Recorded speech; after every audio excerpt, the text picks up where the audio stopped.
Permasalahannya sebenarnya klasik ya yang Mhm. dari tadi sudah kita bahas dari awal gitu. Makanya kalau kita di DPR daripada fokus ke permasalahan data ini, kita pengen cari solusinya bersama dengan pemerintah kan. Mhm. Sudut Dengar Parlemen.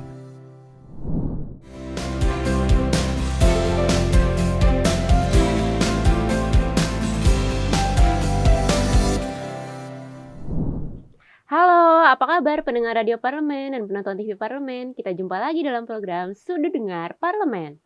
Podcast yang selalu memotret persoalan dari sudut dengar yang sebenarnya. Saya Nana, kali ini akan mengajak Anda bicara tentang data penyaluran bantuan subsidi energi dari pemerintah. Kementerian Keuangan menyebutkan anggaran untuk subsidi dan kompensasi tahun 2022 mencapai 502,4 triliun rupiah sesuai dengan Peraturan Presiden Nomor 98 Tahun 2022. Jumlah ini meningkat hampir 3 kali dari penganggaran awal APBN sebesar 152,5 triliun rupiah. Selama ini, subsidi energi seperti bahan bakar minyak atau BBM yang membutuhkan anggaran cukup besar justru dinikmati oleh kelompok mampu, hanya 5% subsidi solar dan 20% subsidi pertalite yang dinikmati rumah tangga miskin dan tidak mampu. Artinya, subsidi ini tidak tepat sasaran dan hanya membebani APBN. Penduduk yang hampir miskin tentu semakin rentan masuk ke jurang kemiskinan. Lalu, apa akibat kenaikan harga bahan pokok dan BBM tanpa diikuti dengan peningkatan daya beli? Baik pendengar Radio Parlemen dan penonton TV Parlemen, langsung saja kita saksikan podcast Sudut Dengar Parlemen bersama rekan saya Bimo. Sudut Dengar Parlemen. Baik, terima kasih rekan Nana. Saat ini saya Bimo Pratama sudah hadir bersama dengan narasumber kita di episode kali ini. Dan sudah hadir di sini pula anggota Komisi 11 DPR RI dan beliau merupakan salah satu young generation yang mewakili para milenial di Parlemen DPR RI. Siapa lagi? Kalau bukan Ibu Putri Komarudin. Ya. Assalamualaikum Ibu, selamat Waalaikumsalam siang Ibu, warahmatullahi selamat sore. wabarakatuh. Selamat sore Mas Bimo. Selamat sore nih Bu ya. Dan tentunya beliau merupakan dari fraksi Partai Golkar, Dapil Jawa Barat 7. Nah, di podcast edisi kali ini nih, Bimo pengen membahas seputar isu terbaru di Komisi 11 Ibu, tentang bagaimana anggaran dari subsidi energi ini yang dilakukan pemerintah, yang kita ketahui bahwasanya menurut Teh Putri sendiri nih ya, untuk menyehatkan APBN dan mengendalikan inflasi, kita tahu sendiri tuh dalam skema penyaluran subsidi energi pemerintah ini seperti apa sih menurut Teh Putri? Iya. Pertama-tama, kita patut, bersyukur ya karena fundamental ekonomi kita itu sudah jauh lebih kuat dibandingkan dengan negara-negara lain. Jadi kalau sekarang, kita masih, mendapatkan, surplus di neraca perdagangan, terus inflasi kita juga walaupun ada tren meningkat tapi masih dalam tataran yang bisa kita, apa ya, bisa kita jaga dengan baik gitu dan, kerjasama pemerintah bersama dengan DPR RI juga sudah berjalan dengan sangat baik untuk, menjaga supaya, eee sentimen pasar ini tetap terjaga sehingga, gejolak ekonomi bisa kita redam. Dan, yang kemarin sempat, ramai kan sebenarnya terkait dengan, bagaimana selama ini BBM subsidi itu tidak pernah tepat sasaran, Iya, betul. sehingga akhirnya banyak kebocoran anggaran yang, kita alami dan, pemerintah harus menyesuaikan harga BBM sekarang. Iya. Dan, ini kan menjadi salah satu fokus kita di Komisi 11 dari, semenjak kita masuk menjadi anggota DPR sampai dengan hari ini gitu. Bagaimana, data penerima, program perlindungan sosial ini, bisa, lebih, memperlihatkan lagi wajah Indonesia, dan bagaimana mereka yang mendapatkan itu memang benar-benar kaum yang membutuhkan gitu, alih-alih dari, mereka yang sebenarnya berkecukupan, Ya, betul. tapi malah mendapatkan manfaatnya. Jadi, itu yang kita dorong di DPR pada saat ini, makanya, kemarin kita sudah rapat dengan Badan Pusat Statistik atau BPS yang merupakan mitra Komisi 11 juga, dan, di situ, BPS juga telah memaparkan kepada kita bahwa mereka akan, meluncurkan program, Reksosek atau Registrasi Sosial Ekonomi, yang di situ akan mendata, program perlindungan sosial dan penerimanya di setiap provinsi di Indonesia. Harapannya dengan adanya pendataan dari Reksosek ini, kita bisa memperbaiki, data di kementerian lembaga yang sekarang masih tersebar di Betul. mana-mana, sehingga akan ada perbaikan awal, dalam, pendataan untuk penerima program perlindungan sosial ini. Nah, Mbak Putri, berbicara seputar data tadi, kita ketahui bahwasanya tiap kementerian, tiap lembaga DPR RI pun itu memiliki data-data yang beda-beda gitu kan. Kita ketahui sendiri bahkan tidak jauh dari tempat tinggal saya sendiri tentunya itu ternyata banyak sekali yang Mbak Putri sesuaikan tadi katakan bahwasanya ternyata sasarannya nggak tepat nih.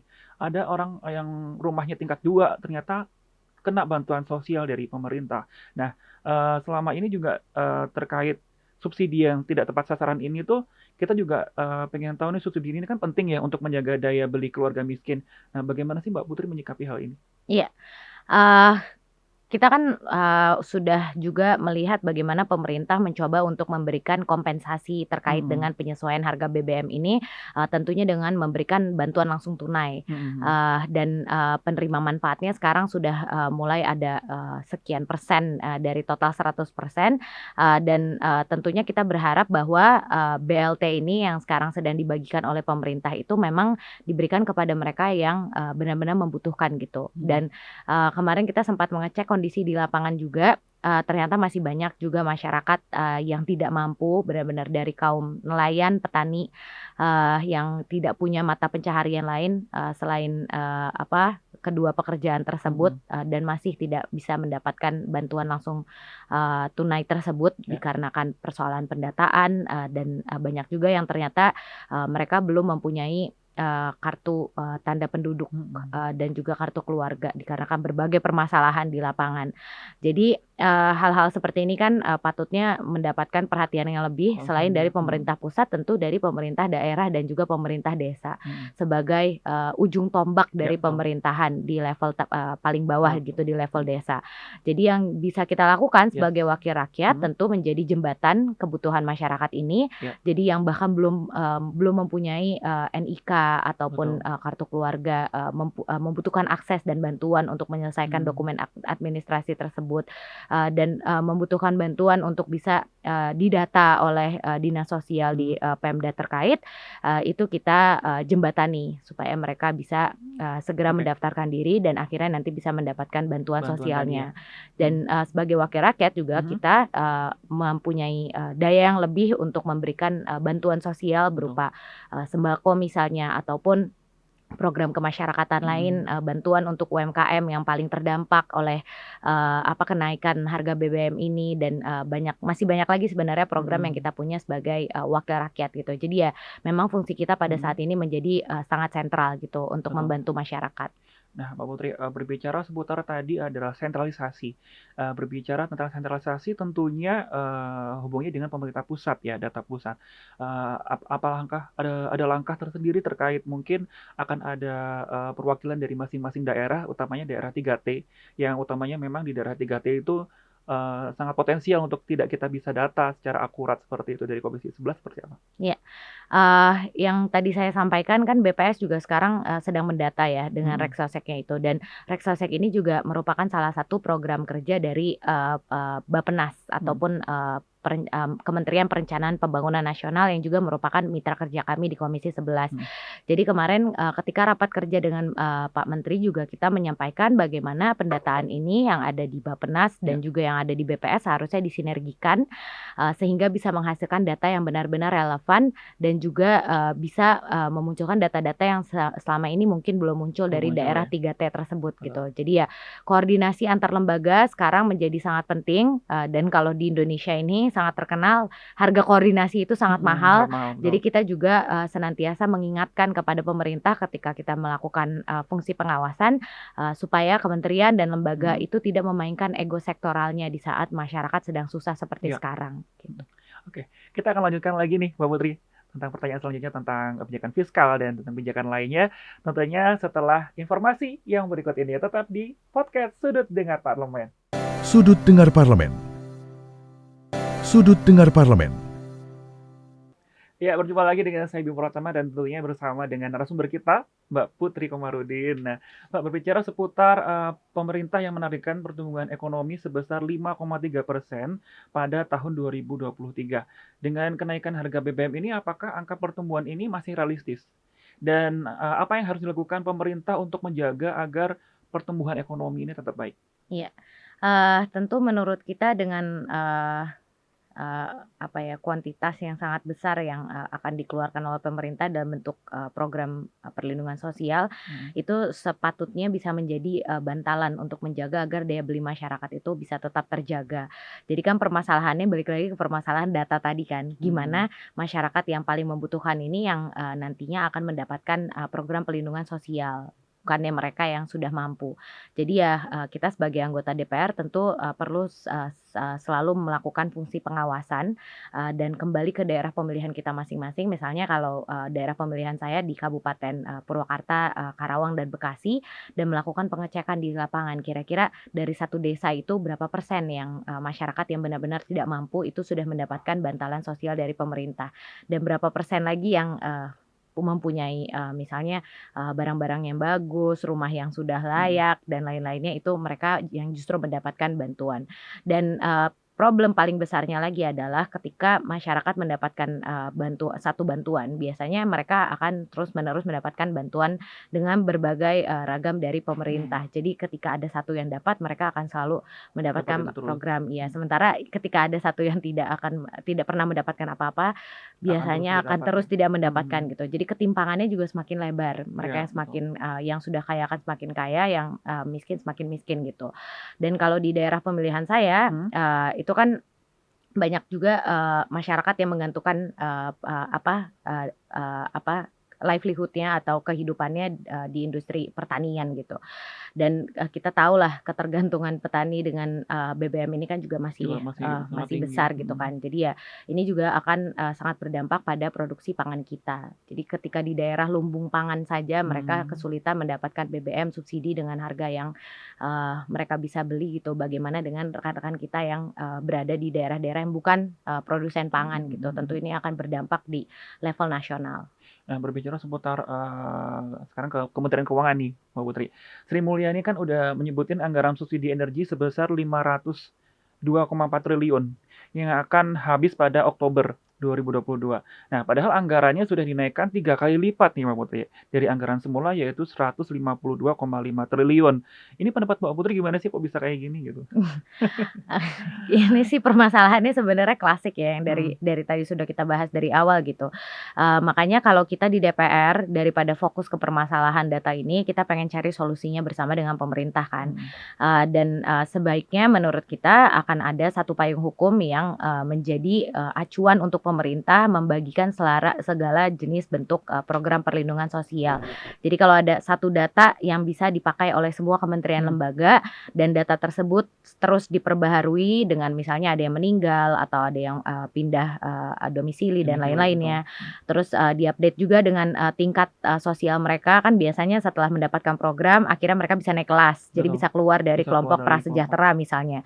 Itu kan harus selalu diperbaharui biar akhirnya kita bisa memasukkan orang-orang lain yang masih dalam kelompok prasejahtera dan belum mendapatkan program. Jadi kalau sudah ada acuan data tersebut, kita sangat berharap di DPR semua permasalahan data dan kebocoran APBN dikarenakan penerima bansos yang tidak tepat ini bisa kita selesaikan gitu. Jadi ya kalau kita sih berharapnya sebelum periode kita ini berakhir, tentu undang-undang tersebut bisa kita bahas di DPR bersama dengan pemerintah. Jadi satu data untuk Indonesia. Untuk Indonesia, oke.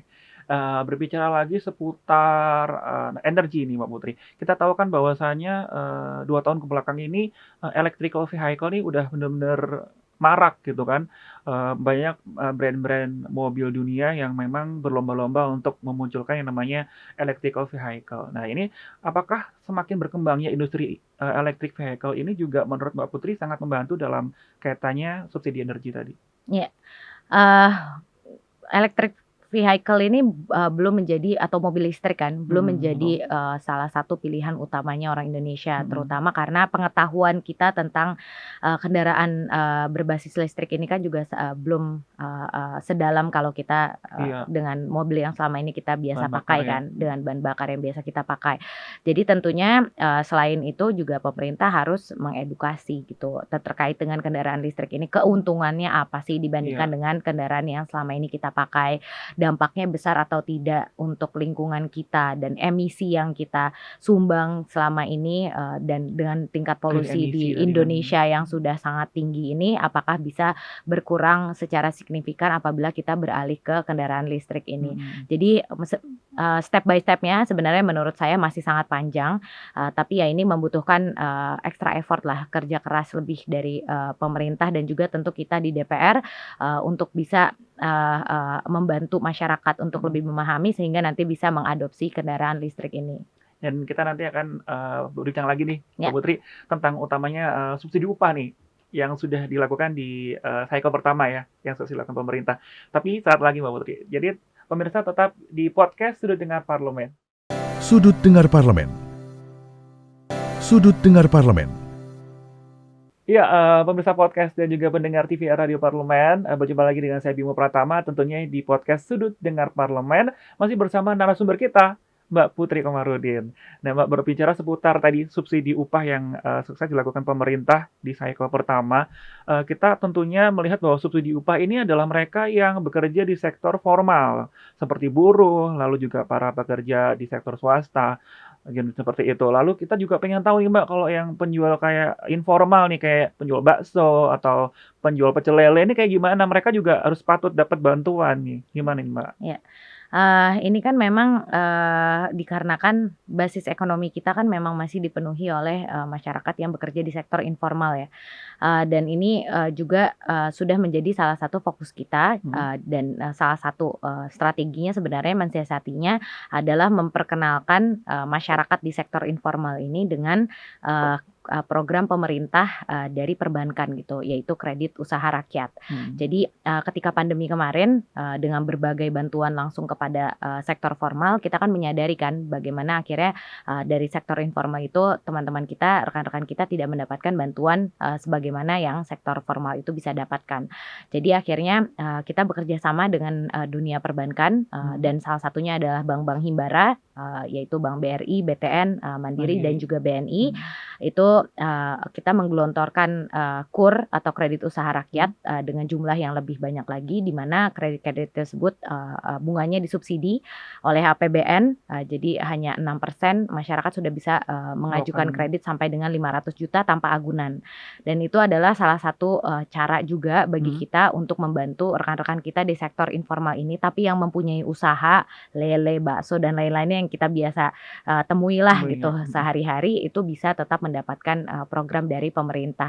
Dan alhamdulillahnya banyak juga akhirnya yang terbantu dan bisa selamat dari pandemi COVID-19 ini dikarenakan mereka mendapatkan bantuan dari pemerintah ini gitu. Nah, Mbak Putri juga bicara seputar bantuan informal, tentunya kita juga tidak terlepas dari ojek online. Nah, Presiden juga telah memerintahkan pemerintah daerah untuk mengeluarkan anggaran 2% dana transfer umum sebesar 2,17 triliun untuk bantuan angkutan umum, bantuan ojek online, dan untuk nelayan. Apa kebijakan ini bisa mengatasi dampak dari kenaikan BBM? Ya. Untuk ojek online, angkutan umum, tentu ini merupakan salah satu bentuk keberpihakan pemerintah juga ya gitu, dengan mereka diberikan bantuan juga gitu. Tapi yang paling penting tentunya adalah bagaimana masyarakat yang menjadi konsumen mereka itu daya belinya bisa tetap kita jaga sehingga mereka bisa tetap menjadi konsumen dari para pekerja di sektor angkutan umum ini gitu. Apalagi kita juga tahu sekarang persaingan di industri ojek online gitu juga banyak sekali membuat dinamika di kehidupan bermasyarakat kita. Jadi ya tentu harapannya dengan bantuan yang langsung disampaikan kepada industri tersebut dan juga bantuan yang diberikan kepada masyarakat dalam bentuk bantalan sosial, jadi kedua konsumen dan juga para penyedia jasa ini sama-sama bisa survive lah atau bertahan di kala seperti ini gitu. Oke Mbak Putri, menutup perjumpaan kita nih Mbak, last question nih. Apa langkah yang tepat menurut Mbak Putri sendiri untuk tetap menjaga APBN sebagai shock absorber dalam rangka memperbaiki distribusi bagi masyarakat itu sendiri? Ya, Kalau kita sih di Komisi 11 selalu menitik beratkan bagaimana semua, program yang ditulis, dalam belanja negara Hmm. itu bisa memberikan manfaat yang langsung kepada masyarakat gitu. Jadi ketika kemarin kita membahas anggaran Kementerian Keuangan, membahas anggarannya Kementerian PPN, BPK atau Badan Pemeriksa Keuangan, BPKP sebagai auditor internalnya pemerintah, terus, LKPP sebagai lembaga penyedia barangnya pemerintah, itu kita berharap di setiap, rupiah yang ada di situ, itu benar-benar bisa ada manfaatnya untuk masyarakat, terutama mereka yang benar-benar membutuhkan.